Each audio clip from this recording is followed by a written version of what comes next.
नमस्कार, सांध्य समाचार के डिजिटल प्लेटफॉर्म के साथ मैं हूं आपका दोस्त टीएन मनीष।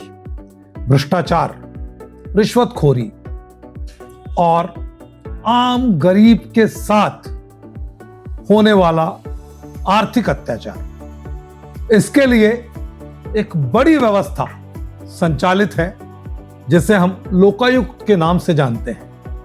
लोकायुक्त सिर्फ आर्थिक अपराध में रिश्वतखोरी या रंगे हाथों ट्रैप करने तक सीमित नहीं, बल्कि लोकायुक्त की एक बड़ी भूमिका सरकारी बड़ी योजनाओं में होने वाले आर्थिक भ्रष्टाचार की शिकायतों के निवारण तक भी पहुंचती है।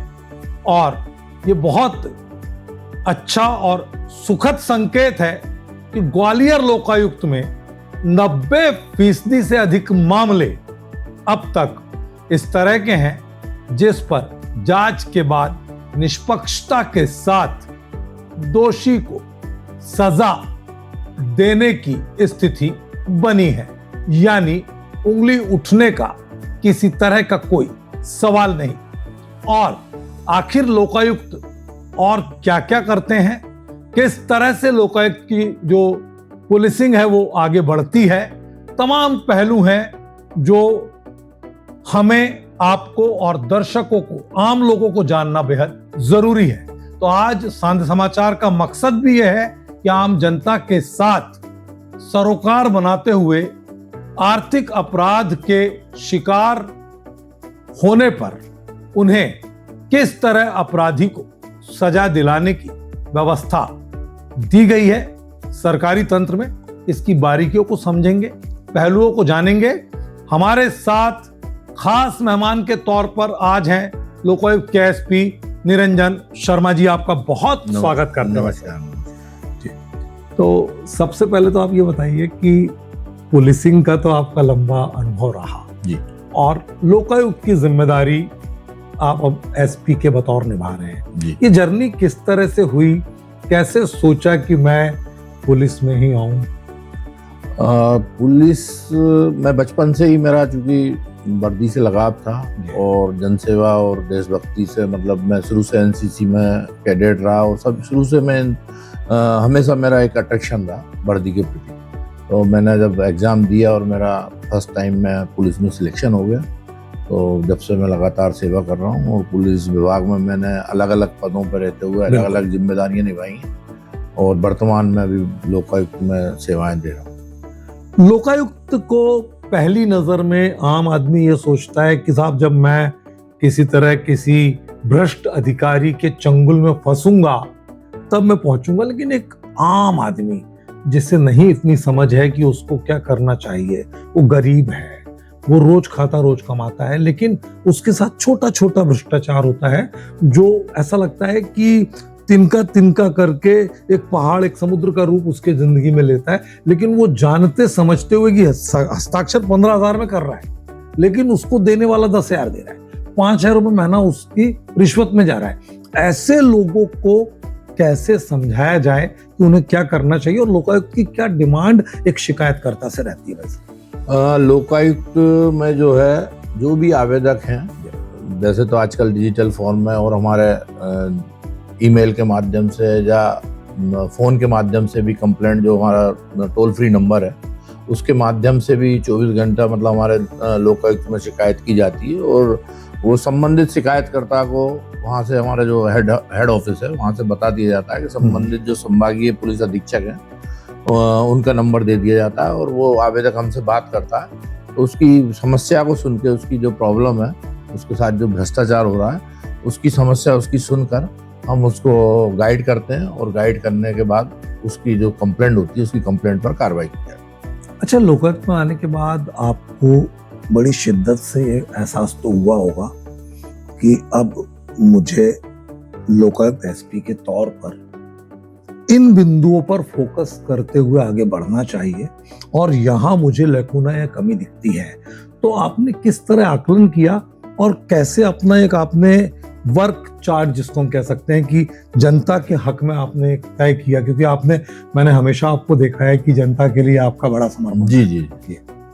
लोकायुक्त में आने के बाद मेरा पहला फोकस जो है कि एक गरीब है, आम आदमी है, जो अपने अधिकारों के लिए, जो उसका लीगल राइट्स है, उस लीगल राइट्स के लिए अगर कोई उसको परेशान कर रहा है, उससे रिश्वत मांग रहा है, और अगर वो कंप्लेंट करता है, और उसे कंप्लेंट करना भी चाहिए, जागरूक होना चाहिए, और उसकी कंप्लेंट पर हम तत्काल एक्शन लेते हैं और उस पर कार्रवाई करते हैं। अच्छा, एक आम जो पुलिसिंग होती है हमारी, उसमें और लोकायुक्त की जांच के बिंदुओं में या उनके तरीकों में किस तरह का अंतर आप पाते हैं?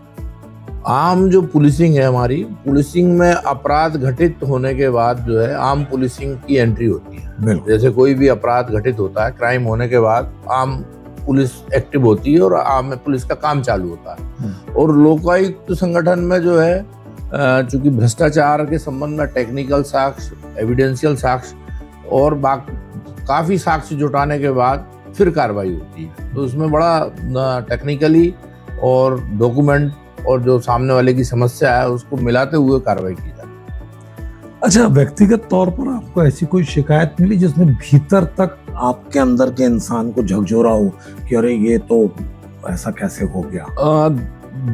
जो मतलब आम आदमी जो है, गरीब, वृद्ध या असहाय व्यक्ति है, और अपने लीगल काम के लिए अगर वो परेशान हो रहा है और उससे कोई रिश्वत की मांग कर रहा है, तो वो मतलब बिल्कुल अंदर से बहुत तकलीफ होती है और उसकी कंप्लेंट पर हम कार्रवाई करते हैं।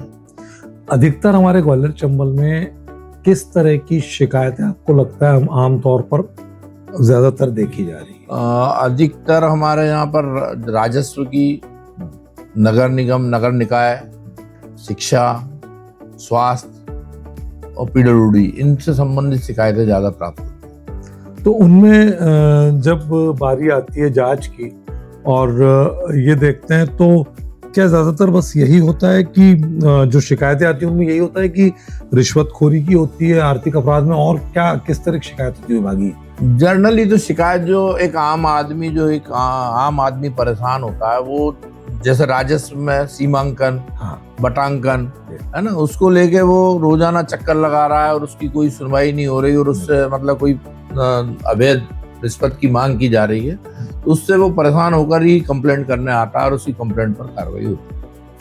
और विभागीय तौर पर एक चीज और भी होती है कि जितनी बड़ी सरकारी योजनाएं हैं, क्योंकि सरकार तो बहुत ही सरोकार के साथ एक जनहित में एक बड़ा काम करना चाहती है, पुल बना रही है, बड़ी सड़क बना रही है, कुछ इस तरह का विकास अधोसंरचना का हो रहा है, तो उससे संबंधित जो भ्रष्टाचार है उनमें विभागीय तौर पर तो तालमेल हो जाता है गिव एंड टेक का, ठेकेदार वर्सेस अधिकारियों की बीच। लेकिन अगर कोई जागरूक नागरिक है, कोई विसिल ब्लोअर है, तो वो उस तरह के प्रकरण कितने आते हैं? इस प्रकार के जो टेक्निकल मामले होते हैं उनके लिए हमारे यहाँ पे एक अलग से विंग है मुख्यालय में, और वो टेक्निकल विंग में एग्जीक्यूटिव इंजीनियर और डिविजनल इंजीनियर रैंक के अधिकारी होते हैं, उनके द्वारा टेक्निकल जांच की जाती है। बाकी के जो अन्य जो मामले हैं उसको हमारे लोकायुक्त संगठन द्वारा जांच की जाती है। अच्छा, स्वतः संज्ञान वाली जो बात होती है सेल्फ कॉग्निजेंस की, वो किस तरह के प्रकरणों में आपको तय करते हैं एज एसपी लोकायुक्त की मुझे इसमें तो अब सेल्फ कॉग्निजेंस लेना पड़ेगा? जो गंभीर शिकायत है और जिसमें जो एक आम आदमी से जुड़ी हुई है, जनहित की शिकायत है, और वाकई में उसमें लगता है कि इसमें कॉग्निजेंस लेना चाहिए, तो उसमें हम जो है कंप्लेंट आने पर या उसके संबंध में जो भी टीप होके हम अपने संगठन के जो हमारे लोकायुक्त महोदय हैं उनसे अनुमति लेकर संज्ञान लिया जाता है। आमतौर पे राजस्व हो, नगर निगम हो, चाहे पीडब्ल्यूडी हो, पंचायत हो, शिक्षा हो, हेल्थ हो, इवन पुलिस हो, इनकी शिकायतों में ये देखने में आता है कि कहीं ना कहीं आपकी जांच आला अधिकारी, जो जिम्मेदार अधिकारी, उस भ्रष्ट अधिकारी जिसको ट्रैप किया, उसका जो बड़ा अधिकारी है, जो इमीडिएट बॉस है, उसकी तरफ से आपको असहयोग भी किया जाता है जांच को लिंगर ऑन करने के लिए। तो उसमें किस तरह की प्रक्रिया है और अब नए कानून में क्या बदलाव है? मैन तो जो पुराने मामले होते थे उनमें दिक्कत आती थी अभियोजन स्वीकृति की। जब पूरा इन्वेस्टिगेशन हो जाता है और इन्वेस्टिगेशन के बाद जो भ्रष्ट अधिकारी है उसके विरुद्ध संबंधित डिपार्टमेंट जो उसका अधिकारी होता है उनसे अभियोजन स्वीकृति होने के बाद ही इसमें जो है माननीय न्यायालय में प्रकरण पेश किया जाता है। तो उस स्थिति में जब अभियोजन स्वीकृति नहीं मिलती, उस कारण बहुत लिंगारोहण होता है। और अभी जो नया कानून आया है उसके अनुसार नए कानून में एक ये नई संशोधन आया है कि 3 महीने के अंदर अनुमति देना आवश्यक है। तो अब दिक्कत नहीं आ रही है। अगर मान लो 90 दिन में नहीं देता है फिर तो स्वतः संज्ञान न्यायालय मतलब फिर कॉग्निजेंस ले सकता है। अच्छा, आपके एक्सपीरियंस में रिश्वतखोरी की सामान्य वजह क्या है? लालच है, सिस्टम की जटिलता है, या जवाबदेही में लापरवाही वाली बात? लालच तो एक फैक्टर है ही है, लालच तो फैक्टर है ही है। बाकी का सिस्टम में जो है जटिलता, और जटिलता मेन तो सिस्टम की जटिलता और उसके कारण। अच्छा, जो डिजिटल गवर्नेंस आ गया भाई साहब, उससे क्या भ्रष्टाचार कम हुआ है या सिर्फ उसका करने का तरीका लोगों ने बदला है? नहीं, बिल्कुल भ्रष्टाचार कम हुआ है डिजिटल गवर्नेंस आने से। लोगों ने कुछ तरीके बदले हैं, तो उसके लिए भी जो जांच एजेंसियां हैं वो भी अपना तरीका बदल के उनको पकड़ने का काम कर रही है। अच्छा, दलालों और बिचौलियों का जो नेटवर्क है वो कितना बड़ा खतरा बन जाता है? ये तो वाकई में एक बहुत बड़ा खतरा है, और उस खतरे से निपटने के लिए भी हमारे यहाँ टेक्निकली और समन्वय से उनको भी पकड़ा जाता है और उनके विरुद्ध कार्रवाई की जाती है। अगर हम चर्चित ट्रैप मामलों की बात करें तो आपको कौन सा ऐसा मामला लगा जिसमें आपको लगा कि आपके एफर्ट्स भी लगे, टीम को भी कई बार जाना पड़ा, और अल्टीमेटली एट द एंड एक सुखद नतीजे के तौर पर आपको संतुष्टि मिली कि चलो ये काम हुआ? जिसमें जो रिश्वत लेने वाला अधिकारी होता है वो उसकी जो है जटिल, मतलब जो एक तो रिश्वत लेने का मतलब टेक्निकली और जटिलता के साथ लेता है, वो अलग अलग टुकड़ों में अलग अलग माध्यम से, उसमें जरूर पूरी प्लानिंग करके और समन्वय से, अन्य विभागों के समन्वय से करके उसको पकड़ा जाता है। ऐसा कुछ आया है आपके नहीं, अभी तो ऐसा कोई टेक्निकल मामला। अच्छा, किस तरह के ट्रैप ऑपरेशन को आप बड़ी चुनौती मानते हैं? जिसमें जो आरोपी है वो बहुत शातिर टाइप का हो और बहुत सावधानी से वो रिश्वत लेता है। ऐसे मामलों को हम बड़े पारदर्शिता से और जवाबदेही से कार्य करते हैं। अच्छा, कोई ट्रैप फेल होने की स्थिति में पहुंचता तो टीम किस तरह से फिर एक्ट करती है, क्या? ट्रैप फेल होने की स्थिति में एविडेंस तो ऑलरेडी पहले से होते ही है हमारे पास, उसकी फरियादी की कंप्लेंट होती है, और जो उसका जो वॉइस रिकॉर्डर होता है वो मांग वार्ता होती है।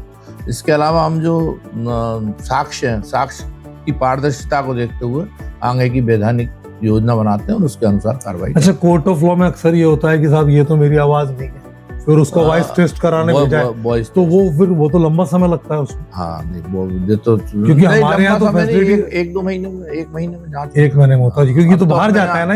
नहीं, भोपाल में होने लग गई। अब तो सेंट्रल FSL भी भोपाल में और अपने स्टेट FSL भी भोपाल में, तो अब ज्यादा टाइम। अच्छा, ऐसा कितनी बार हुआ है कि शिकायतकर्ता अलग अलग दबावों की वजह से या निजी लालच की वजह से या राजीनामे की वजह से एन वक्त पर पीछे हटा हो?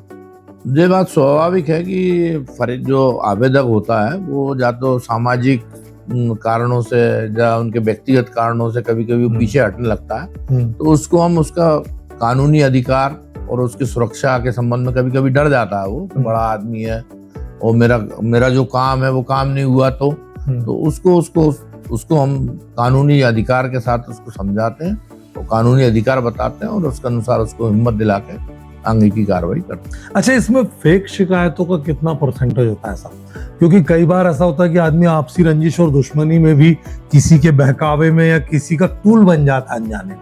यो कर्मचारी उन्होंने बोला ये फलाने को फंसाना है। फेक शिकायत के संबंध में पहले तो जब आवेदक कंप्लेंट करता है तो सबसे पहले जो वरिष्ठ अधिकारी जो भी है, जैसे मैं पुलिस अधीक्षक हूँ, सबसे पहले तो उससे व्यक्तिगत मेरी बातचीत होती है, और बातचीत करने में समझ में आती है अपने को कि वो फेक शिकायत कर रहा है या सही कर रहा है। ये तो पुलिसिंग का जो आपका एक्सपीरियंस है वो काम आता है वहाँ। और इसके अलावा हम वेरिफिकेशन भी कर लेते हैं अपने स्तर पर कि जो वास्तविकता में मतलब पीड़ित है और जो सामने वाला है वो परेशान कर रहा है। जब विश्वास होता है इसके बाद ही हम उसको वॉइस रिकॉर्डर देते हैं और आगे की कार्रवाई। अच्छा, आरोपी अब तकनीकी रूप से कितना सतर्क हो गया और चालाक हो गया आज के दौर में? आरोपी जो है वास्तविकता में मतलब आज की तारीख में तकनीकी रूप से बहुत अलर्ट और चालाक होने की प्रयास करता है, मगर फिर भी वो कहीं ना कहीं गलती तो कर ही जाता है और छोड़ता है और पकड़ा जाता है।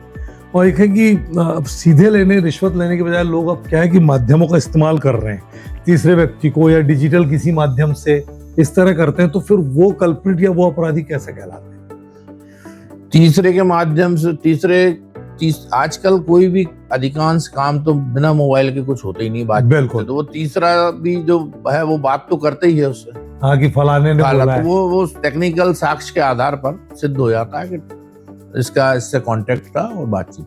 अच्छा, लोकायुक्त कार्रवाई के बाद सजा का प्रतिशत कितना मानते हैं, और ये सजा दिलाना आपके विभाग के लिए कितनी बड़ी चुनौती होता है, क्योंकि आर्थिक अपराध में वह प्रावधान नहीं है अभी हिंदुस्तान में जो होना चाहिए? देख, आपका कहना सही है, और लोकायुक्त के जो ग्वालियर अपने अंचल ग्वालियर संभाग में तो करीब 90% मामलों में सजा का प्रतिशत है, और बाकी में मतलब इसमें जो आर्थिक अपराध हैं उनमें सजा और कठोर होना चाहिए, जिससे कि एक आम आदमी इस प्रकार के अपराध करने से घबराए। अच्छा, एक आम नागरिक अभी भी शिकायत लेकर के आने में कई कारणों से डरता है, उसके लिए आप क्या समझाना चाहेंगे कि अगर कोई आम व्यक्ति है और वो अगर परेशान है इस तरह की रिश्वतखोरी से, तो वो कैसे आपको अप्रोच करे? वो मोबाइल जो हमारा टोल फ्री नंबर है उस पर कॉन्टेक्ट कर ले, वो तो बाकी का उसको हम गाइड कर देते हैं, और गाइड करके मतलब वो एक फोन करे और प्रयास करे, तो हर लेवल पे उसकी मदद करने के लिए हम तैयार बैठे, और कानून उनकी मदद करने के लिए बैठा हो। जन सुनवाई की प्रक्रिया आपके यहाँ भी चलती है? नहीं, हमारे यहाँ पे जन सुनवाई की प्रक्रिया नहीं चलती, मगर फिर भी हम कभी कभी, जैसे दूरस्थ अपना गुना है अशोकनगर जैसे हमारे परिक्षेत्र में, जी हाँ, श्योपुर है, तो हम प्रयास करते हैं कि वहाँ महीने में एक बार जाके लोगों से, वहाँ के जो मीडिया कर्मी है या जो अन्य जो प्लेटफॉर्म है उनको सूचित करें, और वहाँ पे हमने अपने बोर्ड भी लगा रखे हैं, जिससे कि एक आम आदमी जागरूकता। अच्छा, विसिल ब्लोअर्स की सेफ्टी और उनकी सहूलियत के लिए किस तरह की आपको लगता है कि और व्यवस्थाएं होनी चाहिए? अभी क्या व्यवस्था है? अभी तो उनकी चूंकि गोपनीयता बना के रखने का पहला प्रयास किया जाता है, और जो कानूनी प्रक्रिया है उनका पालन किया जाता है, वो वाकई में इनको संरक्षण की और ज्यादा आवश्यक। दूसरा, कई बार ऐसा आता है नौकरी के कार्य में और सेवा के दौरान कि ना चाहते हुए भी कई ऐसे दबाव आ जाते हैं जिसमें फिर एक चुनौती, एक द्वंद रहता है कि अब क्या किया जाए, तो ऐसी परिस्थितियां आती हैं क्या? नहीं, लोकायुक्त में जो है लोकायुक्त एक स्वतंत्र संस्था है, इकाई है जी। हाँ, और यहाँ पर बिल्कुल पारदर्शिता के साथ कार्य किया जाता है, जहाँ इस प्रकार से कोई पॉलिटिकल प्रेशर या इस तरह कुछ भी नहीं रहता। विभागीय सुधार दिखाई देते हैं क्या आप लोगों की कार्रवाई के बाद, या 4 दिन की चांदनी वाली स्थिति रहती? नहीं, लोगों में जागरूकता धीरे धीरे आ रही है, और जागरूकता के कारण सुधार भी हो रहा है, डिजिटलाइजेशन के कारण भी सुधार हो रहा है। अच्छा, अगर कोई व्यक्ति से कोई रिश्वत मांग रहा है तो उसको सबसे पहले क्या करना चाहिए? उसको सबसे पहले रिश्वत देने की जगह जो भी उसके आसपास में संस्था है, इस प्रकार की इकाई है, वहां पे सूचना देना चाहिए, और वहां से मार्गदर्शन लेके कार्रवाई करवाना चाहिए। अच्छा, मैं आपसे फटाफट राउंड पे आ रहा हूँ जी। सबसे भ्रष्ट विभाग? सबसे भ्रष्ट विभाग तो कोई भी नहीं है, भ्रष्ट मानसिकता होती है, तो जो मानसिकता जिसकी भ्रष्ट है वो हर जगह भ्रष्टाचार। ईमानदार अधिकारी की पहचान? पारदर्शिता और निष्पक्षता। एक कानून जिसे आप और मजबूत देखना चाहते हैं? Whistle blower. भ्रष्टाचार खत्म करने का प्रभावी हथियार? आम आदमी जागरूक हो और सूचना दे, और उसकी सूचना पर कार्रवाई हो। जनता के लिए संदेश? जनता के लिए यह है कि बिल्कुल निडर होके कानून का सहारा लें, और लोकायुक्त संगठन और सभी जो जांच एजेंसियां हैं आपके साथ हैं, बिल्कुल निष्पक्ष और पारदर्शिता के साथ आपकी मदद की जाए। क्या भ्रष्टाचार अब पहले से ज्यादा संगठित हो चुका है? भ्रष्टाचार, ये बात सही है कि कुछ किसी लेवल पे संगठित हो गया है, मगर चूंकि जांच एजेंसियां भी तकनीकी रूप से व अन्य समन्वय बनाकर इनके विरुद्ध प्रभावी कार्रवाई लगातार कर रहा है। आने वाले समय में एआई और उसके जैसी टेक्नोलॉजीज भ्रष्टाचार रोकने में क्या गेम चेंजर साबित हो सकती है? बिल्कुल सही बात है। एआई और जो टेक्नोलॉजी है अपनी, उसके आधार पर भ्रष्टाचार कम किया जा सकता है।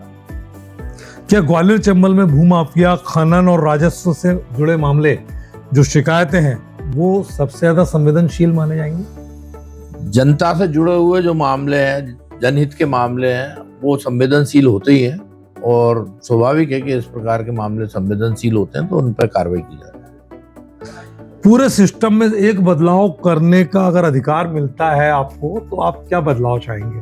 एक बदलाव, सबसे पहले तो निष्पक्ष कार्रवाई, पारदर्शी कार्रवाई और एक टाइमिंग के साथ और एक जवाबदेही के साथ कार्रवाई से सिस्टम में काफी सुधार आया है। और आप अब लोकायुक्त एसपी के तौर पर ग्वालियर क्षेत्र के जो तमाम हमारे दर्शक हैं उनको क्या आप कहना चाहेंगे कि वो किस तरह से इस बात को लेकर के जागरूक बने कि अपने मौलिक अधिकारों के साथ अन्याय ना हो? मैं सभी जो क्षेत्र के लोग हैं उनसे सबसे निवेदन करना चाहता हूं कि जो आपके मौलिक अधिकार हैं और जो आपके लीगल काम हैं उनमें यदि आपसे कोई रिश्वत मांगता है या भ्रष्टाचार करने का प्रयास करता है तो तत्काल आप हमारे टोल फ्री नंबर पर सूचना दें और गाइडेंस लेके उसमें आगे की कार्रवाई करें। तो बहुत बहुत शुक्रिया आदरणीय आपका, आपने समय दिया। बहुत बहुत धन्यवाद। तो आप थे लोकायुक्त एसपी निरंजन शर्मा। अंत में बस दर्शकों हम यही कहना चाहेंगे कि भ्रष्टाचार और रिश्वतखोरी को रोकना किसी एक एजेंसी, किसी एक विभाग की जिम्मेदारी नहीं, बल्कि ये समाज में आपके हमारे जागरूकता से जुड़ा सबसे बड़ा मुद्दा है, क्योंकि हम खुद अपनी सहूलियत के लिए इसको शिष्टाचार में बदलते जा रहे हैं। ऐसे में अगर आपके साथ भी किसी तरह का अनाचार, अत्याचार आर्थिक तौर पर होता है तो लोकायुक्त आपके लिए हमेशा तत्पर और तैयार है। आप टोल फ्री नंबर का भी इस्तेमाल कर सकते हैं और इसके साथ ही अपने मौलिक अधिकारों के तहत आप एजेंसी के पास पहुंचकर अपनी शिकायत दर्ज करा सकते हैं, ताकि एक सभ्य और अच्छे नागरिक के साथ अच्छे समाज के गठन के लिए हम और आप मिलकर आगे आएं और भ्रष्टाचार मुक्त प्रदेश, भ्रष्टाचार मुक्त जिला, भ्रष्टाचार मुक्त देश बनाने में सभ्य नागरिक होने का परिचय दें। हम उम्मीद करते हैं कि इस पॉडकास्ट को आप अधिक से अधिक शेयर करेंगे ताकि आम लोगों तक ये जुबान पहुंचे और एसपी लोकायुक्त की जो अपील है वो जमीन पर असर करे। बहुत बहुत धन्यवाद। नमस्कार।